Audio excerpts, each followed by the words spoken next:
Hello, Saturnians. So, today I want to share with you how I bond and connect with the new tarot deck.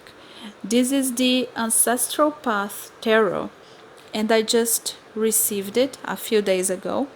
It's a beautiful deck, it's borderless and very large, as you can see.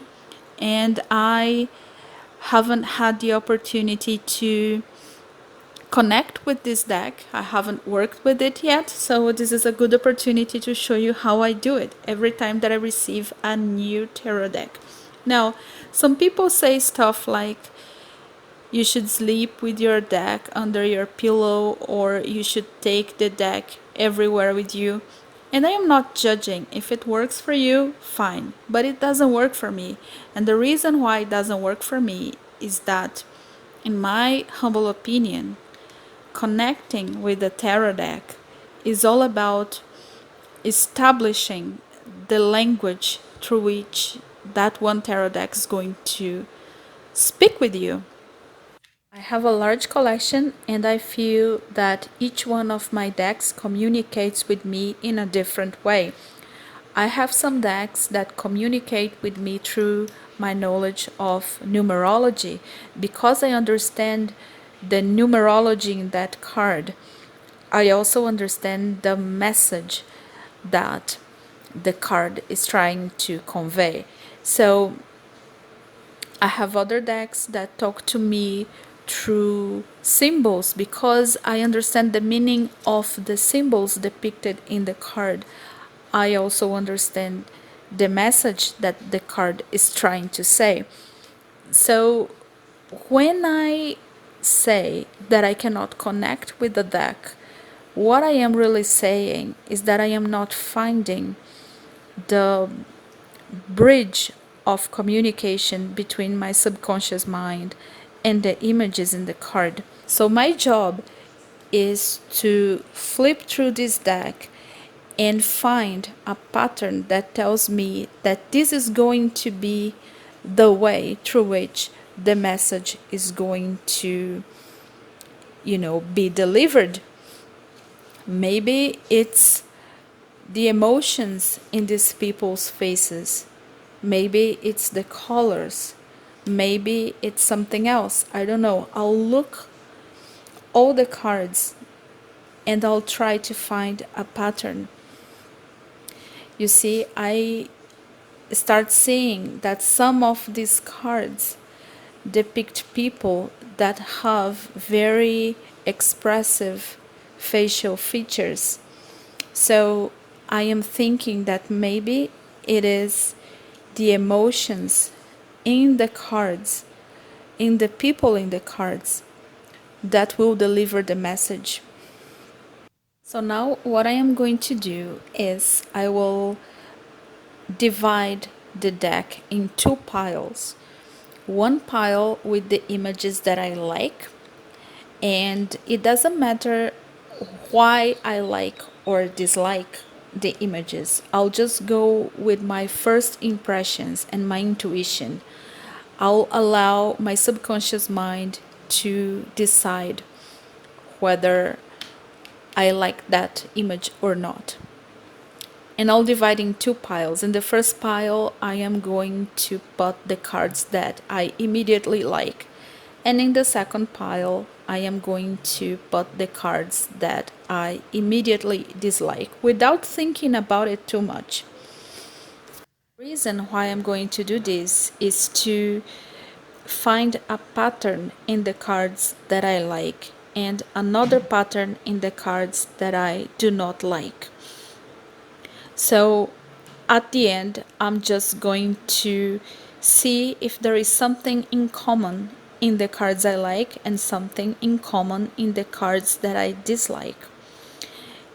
And of course, I'm not gonna think about it too much. I'm just gonna look at the card and immediately decide in which pile it goes.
Okay, so here is the pile of the cards that I do not like.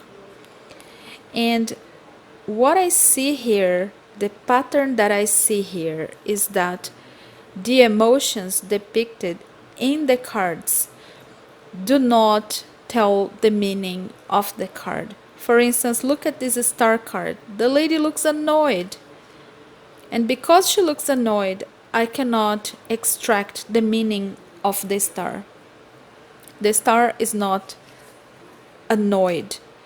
This is not the meaning of the card. And this lover's card is too plain for me. You know, other aspects of the lovers is missing. Like I cannot see the dualism here, which for me is the most important aspect of the lover's card. So this is just a couple in love, but it's not the lover's card for me. I cannot read this emotion to get the meaning of the card. Okay, so what I'm going to do now is I am going to shuffle the deck and give myself a simple past, present, and future reading to test my theory. My theory is that the emotions in people's faces in this deck are going to tell me the messages that I need to hear. You know, the key is reading the emotions. And this, of course, is only for this particular deck. So I'm just gonna give it a quick shuffle. These cards are huge, but I love it because then I can really see the images. Okay, let me cut the deck. And let's go. Past, present, and future. First card for the past. Okay, this is the Queen of Pentacles. In this deck, Sacred Circles is Pentacles. A lady is staring at a baby.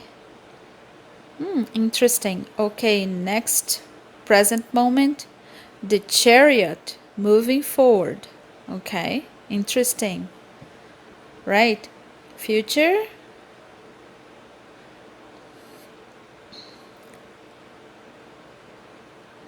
Eight of Pentacles. Hard work, baby. Okay. So this is a lot of pentacles, and I'm thinking this is talking about my concrete projects, okay? Especially because of that lady staring at a sleeping baby. That was me staring at a project who was still asleep. So this lady is content and happy, but you know, this baby is going to wake up at some point, and she's just waiting. And then we have the Chariot, the present moment, moving forward.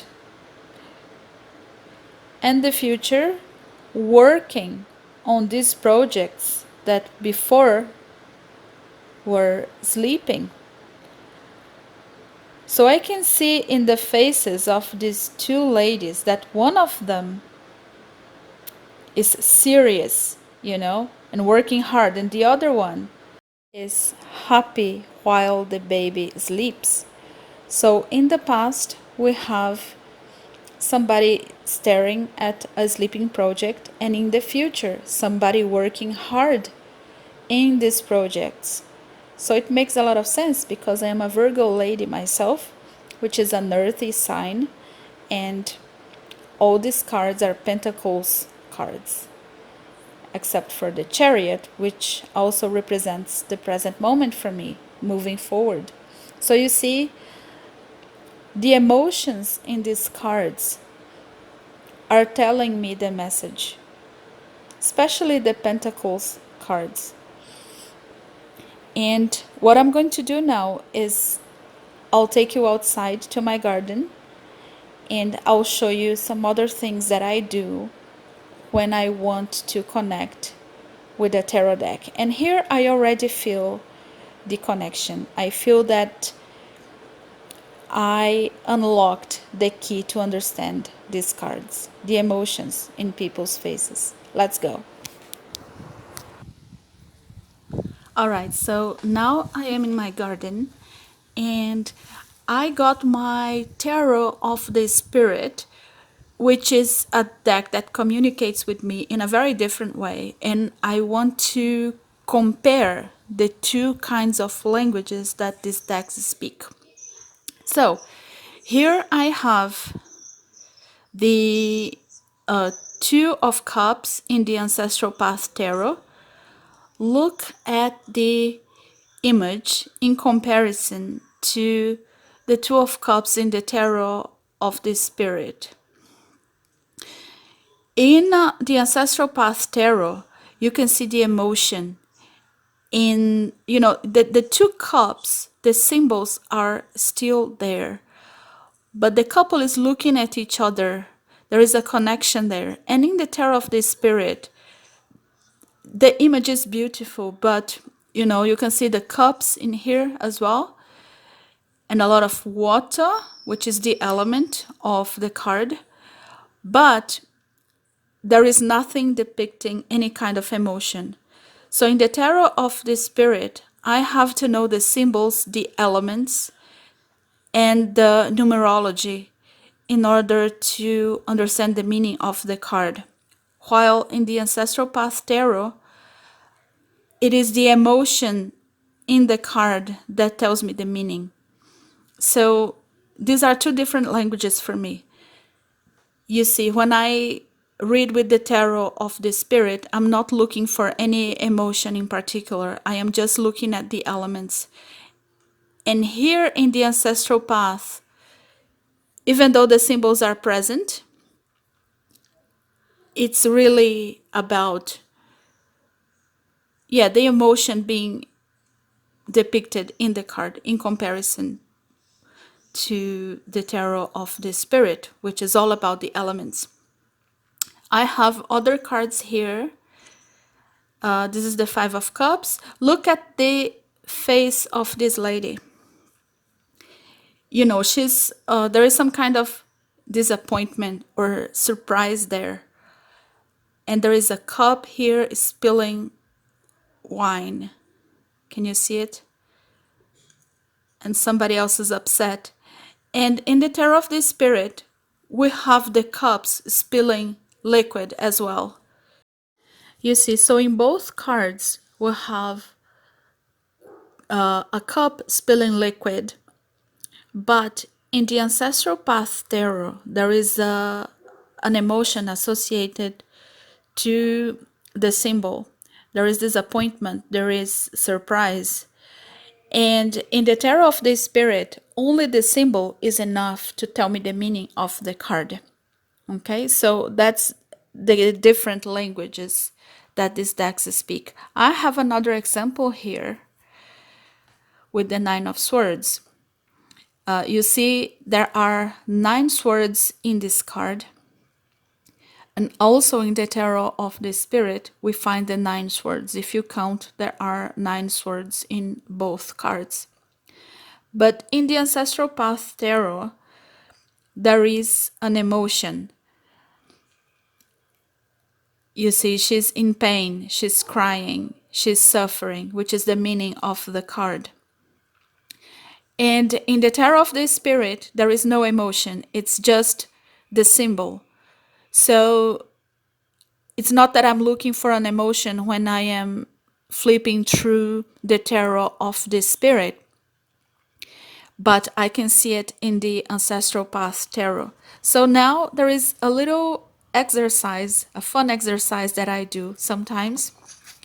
What I'm going to do now is I'm going to shuffle my deck. And I'll ask the deck to give me one card that represents an object that I hid inside my heart-shaped box over there. I have a key inside that heart, but I also put another object. And I want to see how the cards choose to symbolize the object that I hid in there. So it's inside this little tin here. There is a key, and then I put another object. And I could ask anything, like give me a card that represents either the shape, the color, or the function of the object, and see how accurate it's going to be. So, of course, I know which object it is because I put it there, but it's very fun to also do this with objects that you don't know which objects they are, and then you try to guess using the cards. In this case, I know the object just for the sake of this video, okay? So I want one card that represents the shape of the object hidden in here. Let me see how this is going to answer my question. Okay, I want this one. All right, that's the Prince of Wands. Let me see the shapes in this card. Okay, we have triangles, like the pyramids over there. But we also have, okay, we have this one here. Is it a scepter? Let me see. Okay, so the object that I have in here along with my keys is a candle. And can you see two things happened here? Because this card is the Prince of Wands, which is the fire element. So it kind of answers my question, but it also gives me the shape, which is the scepter that he's holding. You see? So I already feel the connection being established between my subconscious mind and these cards, because the deck was able to give me one card that represents fire, which is the Prince of Wands, and at the same time give me information about the shape of the object that I had hidden. So I'll do this again with another object. So I am just going to pause 5 minutes and go get another object to hide inside my heart-shaped box. And we'll do this again with a different question. Okay, I'm back here with a new object. And now I want the deck to tell me about the function, no longer the shape. I want the function of the object that I hid. Right, that's the Seven of Wands. Wow, that's a beautiful card. What does it look like? It's a prisma or maybe a crystal? Okay, let's see what's in here. And yay, it's the crystal. So these are exercises that you can do to test your connection with your cards. Do you think that this card represents my crystal?